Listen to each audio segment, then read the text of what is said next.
talking Riders, talking Alouettes. Joining us, voice of the Montreal Alouettes, and he made the trek. He braved the mean streets of Regina.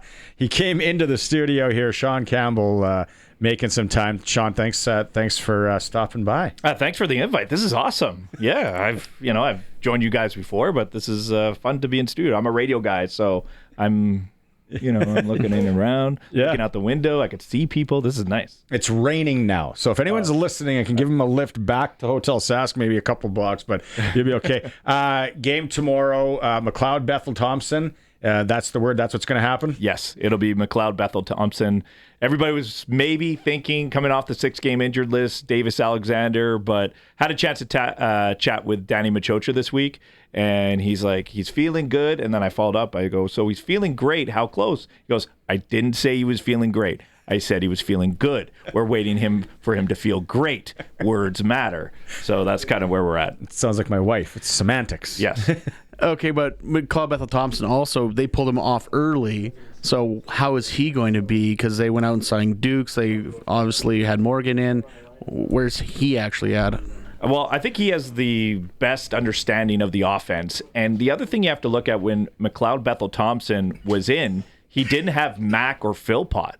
He didn't have those guys in the offense. Now, those guys are back, so that's going to help him. Hopefully, they'll be able to get the ball downfield. That's the biggest problem since Davis Alexander's left. They just haven't been able to throw the ball downfield. It's McLeod, Bethel, Thompson, when he was in, longest throw in a game was 17 yards. It's just not enough. But I think he has a good understanding. Health-wise, they put him on the 6th game, but they knew he was a 2 to 4 week injury, and now the situation calls that, hey, you're coming off the 6th. We'll worry about the cap later. You expected the Riders to do a lot of running of the ball against the defensive line? I look at the defensive line, and they just got Mustafa Johnson back, and you have Sean Oakman in there. You have Dylan Wynn. These guys stop the run. These guys know what to do to stop the run. And you're up against Hamilton, who doesn't run and doesn't run well, and then Greg Bell goes off. I think that's an invitation for a team like Saskatchewan to run the ball. But I do think they have the pieces to stop the run. What was happening is Greg Bell was able to kind of just get to that second level, and it's almost like when Sankey went right, he went left. He read the linebackers really well. So what can the Riders expect coming out of Montreal? Obviously, Montreal's a desperate team right now. They're fighting for a playoff spot when everyone thought they would be in easy first or second place. Yeah, I think you're going to see a lot of fight. The one thing is they are still a united group. This is a team that's lost 5 games in a row. I've been around some Alouettes teams in the past that have lost 5 games in a row, but the circumstances are a little bit obvious. You're down to your 4th-string quarterback. You don't have your starter. At one point, they were missing 11 starting players. Like, how can you win in the CFL when you're missing 11 starting players? Danny Machocha said, we were just trying to fill up a 43-man roster. We just wanted to make sure that we had enough bodies. They were calling people. They got their returner back, James Letcher Jr. That's going to be a factor. The defense is as healthy as it's been all season. So I think they're going to put up a fight. It really depends if they can get if they could just get to 25 points offensively, that should be able to help, because maybe the defense can help them out too. Radio show's doing win your chance to play with the Alouettes this week. That many guys out. Is there a little feel maybe within the group and the organization of 2023, let's get healthy down the stretch and see what happens? Oh, there's been a lot of, we've been down this path before. You get that. We know what we can do. We know what kind of team we are. We know that at the end of the season is the time to get, rolling a little bit. So they're hoping that everything is going to be that. But you're right. I've heard a lot of that when asked the questions, post-game comments. We've been down this path before. We have pretty much still a lot of the same core, especially when it comes to the coaching staff. So it's the same message. Dave Thomas said that Trevor Harris is saying that about the Alouettes. Yeah. So. Well, the only difference is they don't have Cody Fajardo dropping F-bombs in a pregame speech. Yeah. They saved that for the Grey Cup, though. Yeah, I guess. Right. But that Nothorpe defense is suffocating. But it's been, I wouldn't say exposed this year, but it has not been what it usually is. Is that just personnel, or people are starting to finally figure out what Northrop does? I would say that there's one part where you could see offenses really try and do the hurry up against the Owls defense, because Northrop still calls the plays from the sideline once he sees. So if you go into the hurry up, it kind of delays. Watch the Owls defense. They're all staring to their right, looking for their coach in red to make the sign so they can go. There was that 2 to 3 week span where they didn't have Marc-Antoine Dequoy. And then they were using different players like Hutter or Hamlin. And because of his speed and his ability to get down into the box, it limited their play calls. It really limited their play calls. So they just really had to, when he was out, they just kept their safety back. And then they didn't have that extra body in the box. So through this losing, the injuries did kind of pile up a little bit.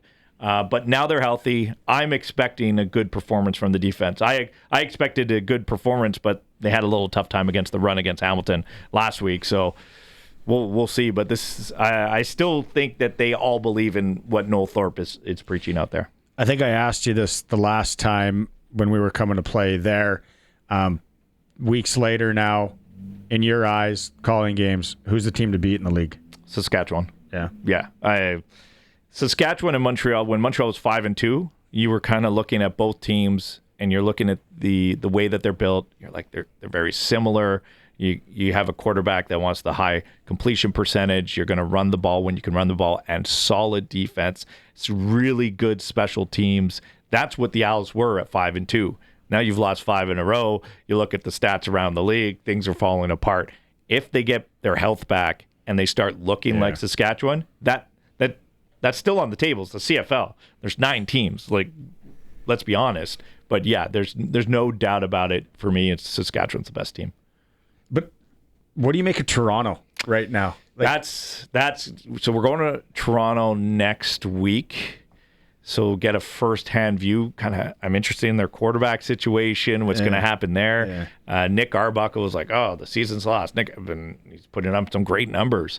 That's a team I think you have to watch out for, because they're getting warm right now. But then the Alouettes would say it's not about getting warm in August, September. You got to make sure that you're rolling in October and November. So haven't seen them in a little bit, but Toronto next week, first-hand in Toronto, should be interesting. Well, you look at the other teams like Cody Fajardo has turned the Elks around. So as we guess, they only have 5 wins, but they're looking good right now. They could play spoiler to either an East or a West team here. Owls only have 5 wins and they're in second place. Exactly. So, I mean,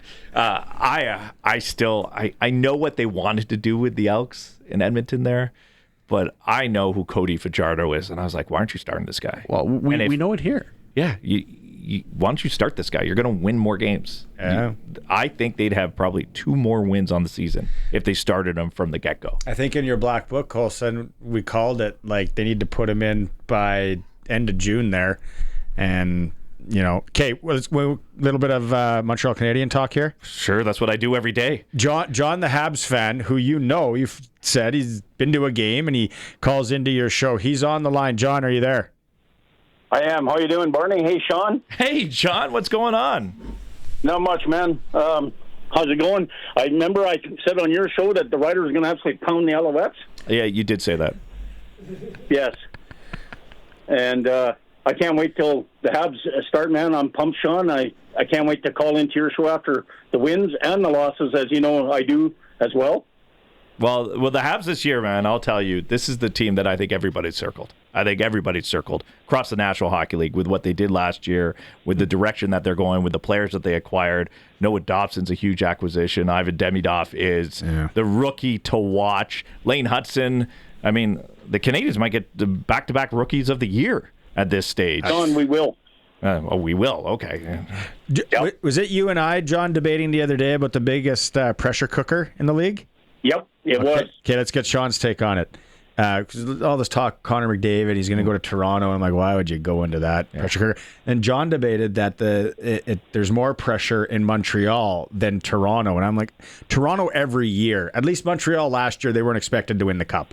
I will say the pressure is different for different players in Montreal. being a francophone player in Montreal, I think that pressure is at another level. A player, just a random player, I understand what the pressure cooker of Toronto. Just ask Mitch Marner, and what he's had to go through, and would Connor McDavid want to go through that? No. The rumors are that Connor McDavid wants to go to Montreal. That's where he wants to sign. And I've said that, Sean. I'm just playing around. I'm just making sure John goes to bed happy tonight. You just made John's week. No, we've been dealing with the whole Sidney Crosby speculation, so don't worry about that. We have that one in our back pocket too. Okay, we're up against the clock. John, thanks so much for calling. See you, Sean. Right on. Sean, thanks so much for making it. I'm actually going to drive him because it's pouring rain now. So I'm going to boot him home. To the hotel. So if I'm not back, you and Luke got to start it. Okay. All right.